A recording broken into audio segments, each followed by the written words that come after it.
200 years ago are breeding out of control, causing major harm to the unique biodiversity. In the remote expanse of the southern Indian Ocean, Marion Island was once a thriving sanctuary for millions of seabirds, including penguins and albatrosses.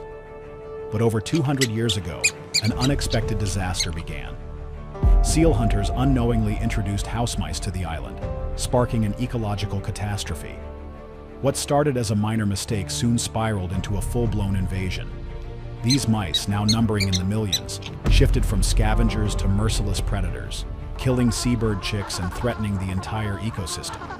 The majority of the seabirds on Marion Island, about 19 of the 29 species, are considered to be at risk of local extinction in the presence of mice. How did something so small create such devastation?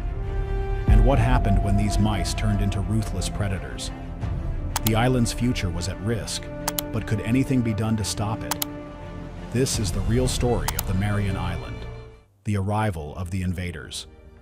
It all began more than 2 centuries ago, in the early 1800s, when a group of seal hunters arrived on the remote Marion Island. In their quest for seals, they unknowingly introduced house mice to the island, an action that would set off a chain of events with devastating consequences. At the time, Marion Island was a pristine, untouched sanctuary, home to a rich diversity of seabirds and plants, with no land mammals to disrupt the delicate balance. The introduction of these small rodents seemed insignificant at first, a simple accident. But as history would reveal, that small decision would alter the island's ecosystem forever. With no natural predators on the island, the house mice were free to roam and multiply without constraint. The conditions were perfect for them, plenty of food and no competition for resources. And so, their population exploded. What began as a few curious mice soon transformed into an overwhelming force as millions of mice spread across the island. As they adapted to their new environment, they quickly became a dominant species, altering the balance that had existed for so long. The unchecked growth of the mouse population began to cause serious ecological disruptions. Native plant species, which had evolved without the threat of herbivores, were now being overgrazed by the mice. These plants, vital to the island's ecosystem, began to disappear. But the effects didn't stop with the plants. As the mice altered the plant life, the invertebrate populations that depended on those plants also began to dwindle. The intricate web of life that had once flourished on the island began to unravel, and the entire ecosystem was thrown off balance. This invasion by house mice wasn't just a minor disturbance. It was the start of a crisis that would disrupt everything from the soil to the seabirds. In the coming years, the island's iconic species, such as penguins and albatrosses, would find themselves facing an unimaginable threat. But how did things get so out of control? And what could be done to stop it? Ecological impact. As the mouse population grew, so did the scope of their impact on Marion Island. At first, their presence was merely an inconvenience to the island's native species. But as time passed, the true extent of the damage became apparent. The house mice didn't just survive on scraps or seeds, they turned predatory. With no natural predators to keep them in check, they began targeting something much more vulnerable: the seabirds that called Marion Island home. The mice quickly learned to prey on bird eggs and chicks, taking advantage of the island's nesting colonies. Their most devastating target was the wandering albatross, an iconic species on the island. These seabirds, which spend most of their lives out at sea, returned to Marion Island to breed, often nesting in remote, hard-to-reach areas.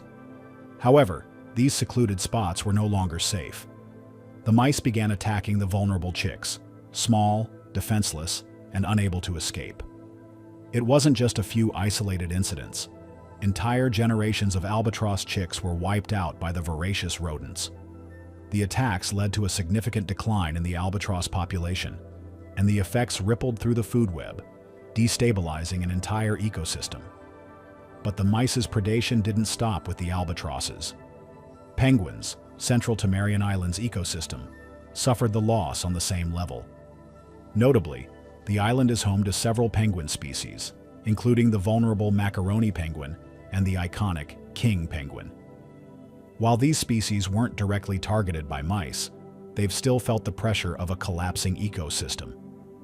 The decline in seabird diversity, nutrient cycling, and habitat quality has indirectly impacted penguin breeding success and long-term survival.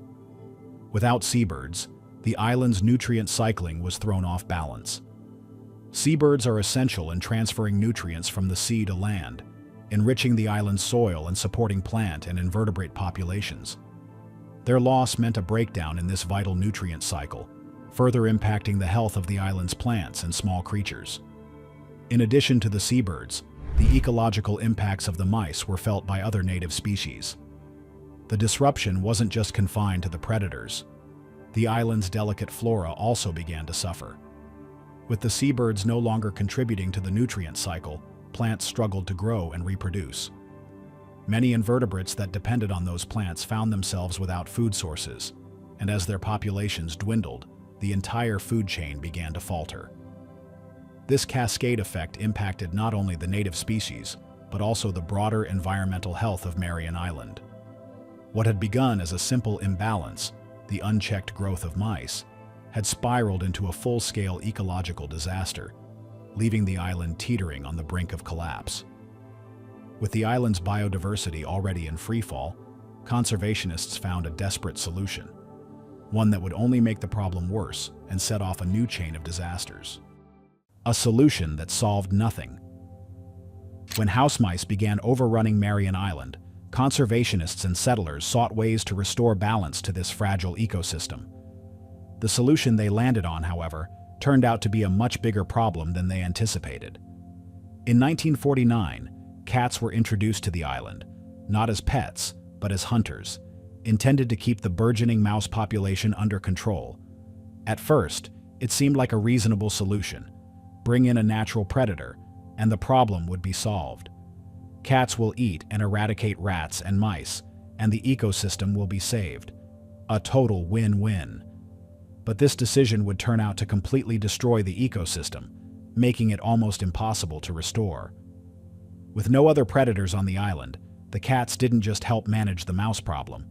They thrived in the absence of competition.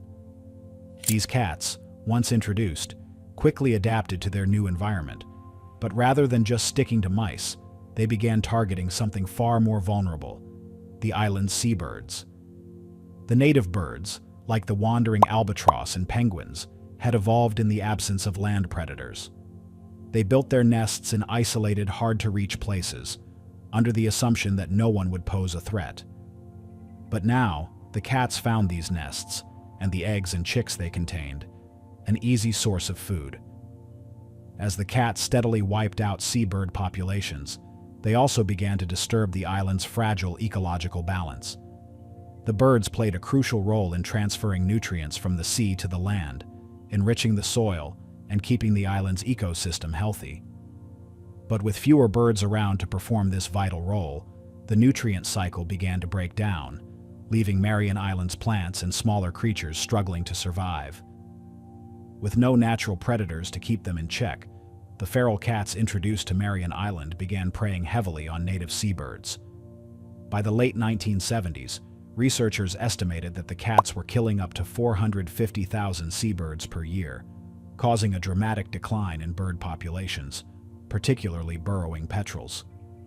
Over time, the once vibrant skies of Marion Island grew eerily quiet, as the seabirds that once filled the air and cliffs with life all but vanished. You might think that with all these predators, the mouse problem would have been solved. But no, cats didn't just wreak havoc on the plants and birds, they also allowed the mice to keep spreading unchecked. While cats hunted birds, they didn't keep the mice in check. The island's ecosystem, already teetering on the brink of collapse, was now overrun by two destructive forces, mice and cats, each making the situation worse in their own way. In fact, the combination of all these invaders caused a ripple effect throughout Marion Island's ecosystem. Plants vanished, seabirds couldn't safely raise their young, and the once thriving invertebrate populations found themselves without food. The island had become a place where no species was truly thriving, and the ecological balance had been completely shattered. So, what was meant to be a solution had only made things worse. Marion Island was now a prime example of how human intervention can sometimes spiral out of control, creating more problems than it solves. But despite the overwhelming challenges, a plan was in the works, one that promised to restore some hope to the island. What was that plan, and how would it turn the tide for Marion Island? The Mouse-Free Marion Project and the ecological rebound that followed. In response to the ecological crisis unfolding on Marion Island, a bold and ambitious plan was set into motion. The island's delicate ecosystem was being devastated by an explosion in the house mouse population. These invasive rodents were wreaking havoc on seabirds, native plants, and invertebrates. Conservationists knew time was running out. Without drastic action, Marion Island's biodiversity was at risk of being lost forever. The solution came in the form of the Mouse-Free Marion Project, a daring initiative to eradicate the invasive mouse population and restore ecological balance. Introduced in 2016, the plan was straightforward: eliminate the mice using aerial baiting. Helicopters, equipped with specialized gear, would spread rodenticide-laced bait across the island's 30,000-hectare expanse. However, this was no simple task. If even one pregnant mouse survived, it could undo years of progress, making the project's success feel like a fragile hope. The challenges were immense. Marion Island's unpredictable weather, with its gusty winds, thick fog, and torrential rain, posed a constant threat. Helicopters had to navigate these dangerous conditions, with every delay potentially putting the entire mission at risk. Failure wasn't an option. Every minute and every flight mattered.